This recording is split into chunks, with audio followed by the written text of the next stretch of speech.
Hello, Rejects! Gregory Angelo Alba Sr. here.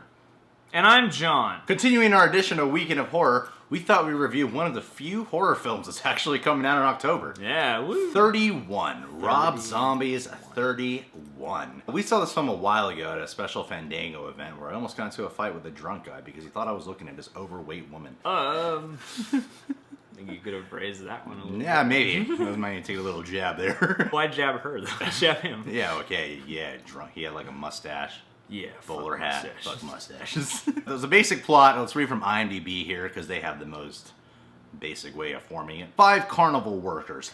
5, not 31. 31 carnival workers.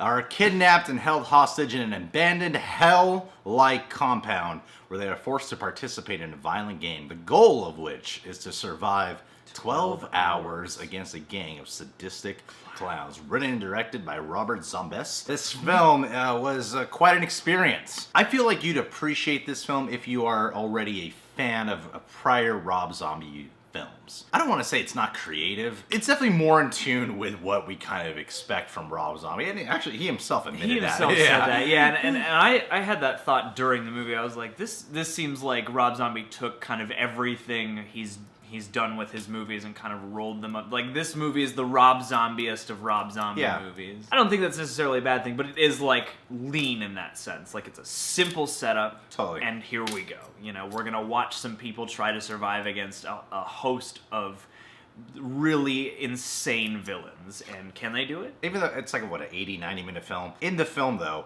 the best part was the opening scene. That is the best piece of... Who's the actor?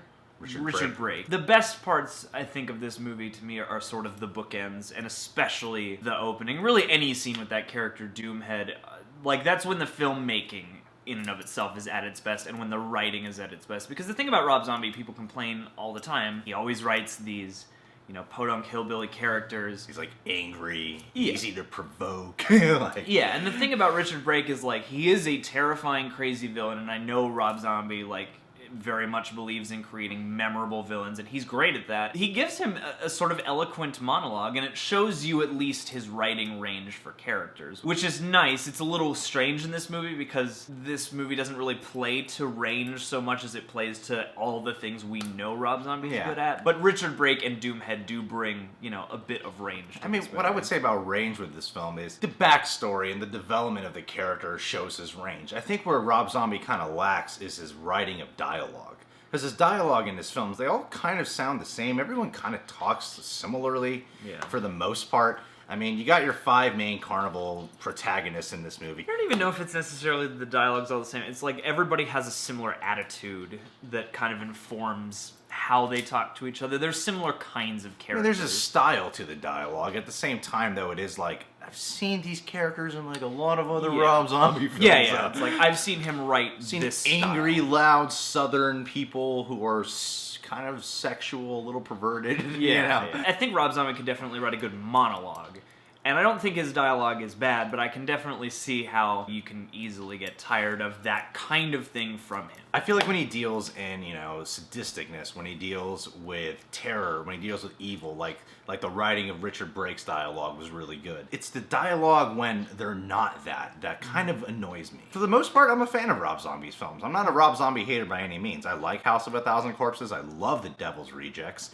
That's inspired the title of this channel. I'm one of the few who would proudly say I enjoy the Halloween movies, even though I have my problems with them. I for the most part, I don't dislike the Halloween remakes he did. Well, and did you see Lords of Salem? I did not see Lords of Salem. I heard that was his most, different one out of all the ones he's done. Definitely his most interesting movie, and that is kind of a bummer about this. Is like, if you want to see Rob Zombie keep pushing, because Lords of Salem was definitely an assured push forward in style. That's not really as much what this is. Yeah. In the film, I mean, what I do admire about it is Rob Zombie still is one of the few filmmakers I know that is not afraid to hold back in terms of the crazy thoughts that kind of go on in his head. Yeah. You know, in the similar sense of how Eminem writes rap songs of the crazy thoughts he puts in, like, rap poetic form, I feel like Rob Zombie does the same thing here with characters. You could tell, you know, just from hearing interviews with him and whatnot, or listening to his music, But this guy kind of has a loud head. He has loud thoughts. Yeah, he's got loud thoughts. He's got loud, violent images. You know? And there's a lot of pastiche in there. Like, he's taken in so much of these, pulp and exploitation and monster movies over time. He seems like an encyclopedia of this stuff, and he seems like there's an inherent enthusiasm. And he doesn't aim for likability, which is something that you can kind of appreciate, because a lot of the key things we say in movies, you gotta have likability with these characters. Yeah. And I feel like he kind of just writes what he feels is authentic. Arguably, what we consider authentic, he writes what he feels is authentic. He writes what he thinks and feels. It's kind of weird, because it doesn't seem like he spends a lot of thought, but that's not in a bad way. Yeah. It's more like, I'm just going with what I feel, and I'm putting it down on paper. Yeah. And that really translates in the film. He definitely doesn't overcook his movies. Yeah, because the protagonist characters are not exactly what you call lovable people, but they're likable enough to the point where what's cool is that he doesn't spend a long time beating around the bush waiting for the terror to ensue for these protagonists. But he does allow you to spend some time with them, and I think that is part of what makes the difference, is like his 70s influence does help his movies, I think. Totally. Because even if the characters aren't necessarily likable, and that might not be something you can get past, you still spend enough time with them that you can kind of at least get on their rhythm, so that when they are kidnapped, you're at least kind of with them on this journey enough to feel the urgency of the situation. Like, he earns his R ratings. This film is mean, it is nasty, it is grisly. The killers in the game that they're put up against, the killer clowns and such. Yeah. I mean, you got this one, like, Mexican midget. Yeah. And then you have these, like, brother clowns who are just, like, nasty as fuck. Yeah, and then you've got the big, like, creepy brother and sister. Yeah, and then you got the elegant people who are leading it. The Malcolm McDowell, who's clearly affluent, powdered wig. Yeah. Trio that's running this whole operation. And Sherry Moon Zombie, I feel like she gets better per zombie movie. I mean, does she do anything outside of her husband's work? I don't think so. But I think she gets, because I remember, like, early on, I thought she was kind of an annoying actress, but in this film, I wasn't annoyed by her. I bought her, and in the film, though, whenever the protagonists get a chance to kind of, like, fight back or, kind of wins, the chances when they get to win. Yeah. I'm not saying if they win in the end, but the moments when they get to win, it is kind of relieving in the sense of, like, all right, cool, I'm glad you got to... I'm happy for you that you got to overcome this part. Well, and this movie has an interesting balance of how the game unfolds, and I gotta give it to him. Like, it's all very immediate, it's all very linear. It's just you're trapped in this situation for as long as it's going on, without giving too much away. Just the interplay between the heroes and the villains was not always what you'd expect. You couldn't just predict who was going to die when and how, and which of these villains is going to win and which one they're going to overcome. Like, I thought they unfolded the actual game pretty well in terms of just, keeping you guessing and keeping you with the characters. And I think there are some really great performances in this movie. Even if you're not into these characters, the thing about... Richard Brake's performance is amazing. I think Richard Brake is fantastic in this film. He's amazing in this. And even people I know who hate this movie have come out and been like, Doomhead is a spectacular character. Yeah. And he's terrifying. He's a horrifying villain. As terrible and challenging as that character is to watch, you can't stop watching him because he's so in it. Because you don't quite get, like, what his limit is. You don't quite get what his... Does he even have a code, necessarily? Yeah. Because at times it seems like, especially towards the end, like, maybe he has a code, like, about the game or something. Yeah. But then, like, the way it, like, unfolds and stuff, you're like, does this guy even have a code, really? Yeah, He's just kind of unhinged. Well, and this movie plays it kind of smart, because it keeps it mostly in one location, and it has some pretty interesting setups. Like, Rob Zombie does have a knack for interesting sets and interesting visuals. He's a guy who, especially over time as he's progressed, at least for me, he can make dirty cinematography look really compelling. That's what I mean. It's like this movie does not succumb to likability. It is mean, it is nasty, and yet that's what makes his films kind of appealing. It's because he's good at the nastiness. And that's the thing that I get why people don't like Rob Zombie movies sometimes, but it is something that I do like about his films, is that only Rob Zombie could have authored these films, even if they do borrow a lot from past influences and stuff. People complain about that, but we live in the age of nostalgia, and this is a nostalgia that is very specific. It's not what you get all the time. This is a through and through exploitation film. Totally. For the modern. Like, this is a movie you see now and you're like, they don't make stuff like this. It's ugly, but sometimes...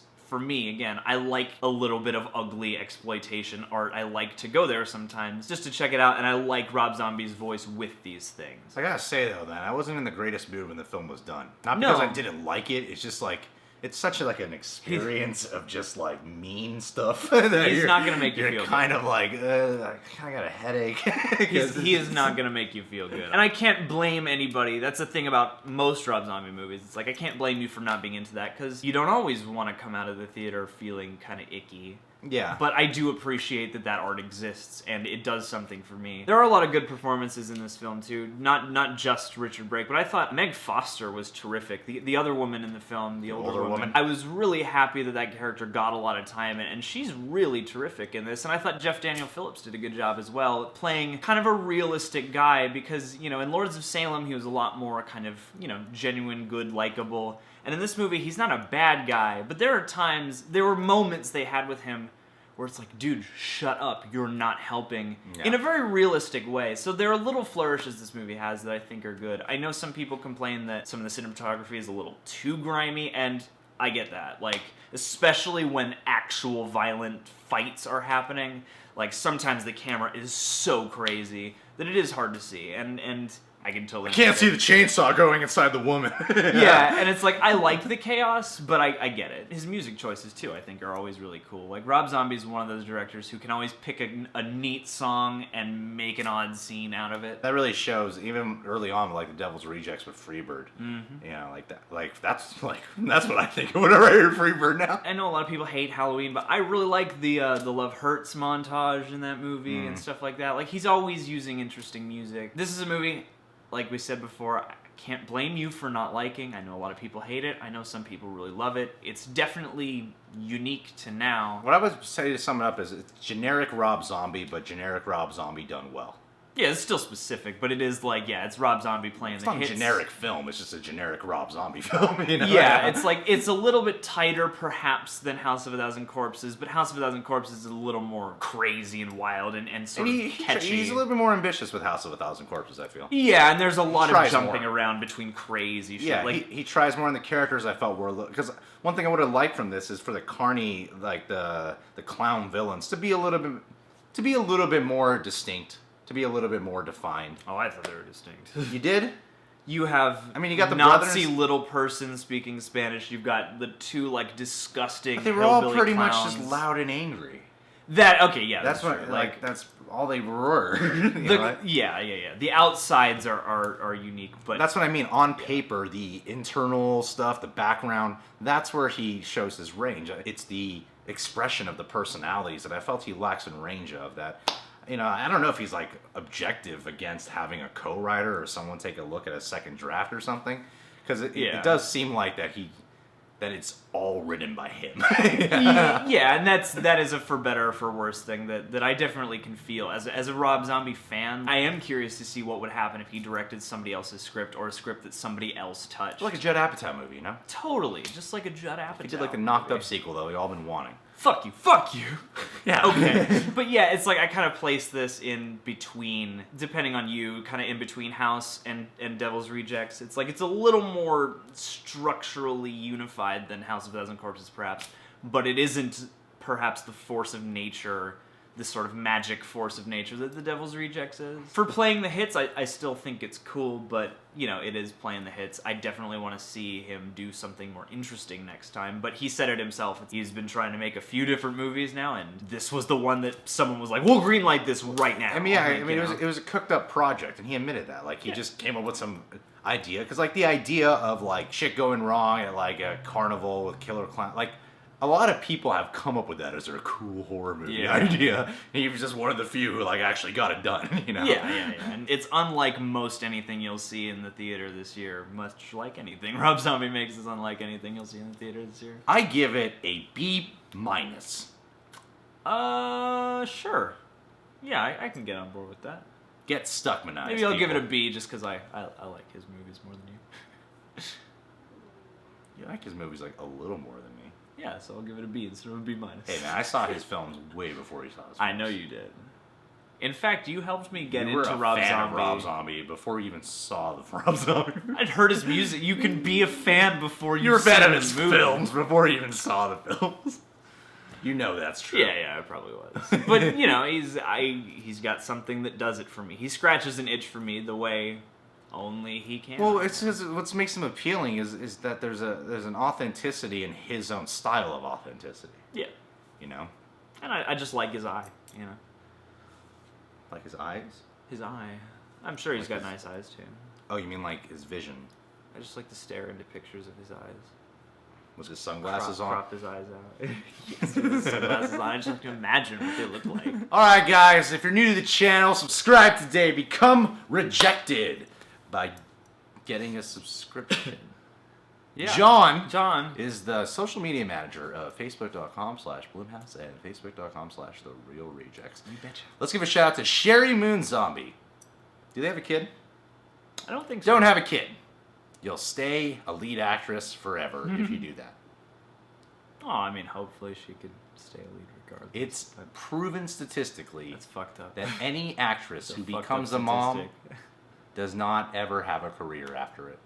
Well, I can't- mean- there's not one actress out there who has had a baby and still works on Hollywood. That is a true statistic. That's a true that we statistic. Hey man, I do my research before I say shit in front of the camera. Totally, always, all the time, never not. Hollywood.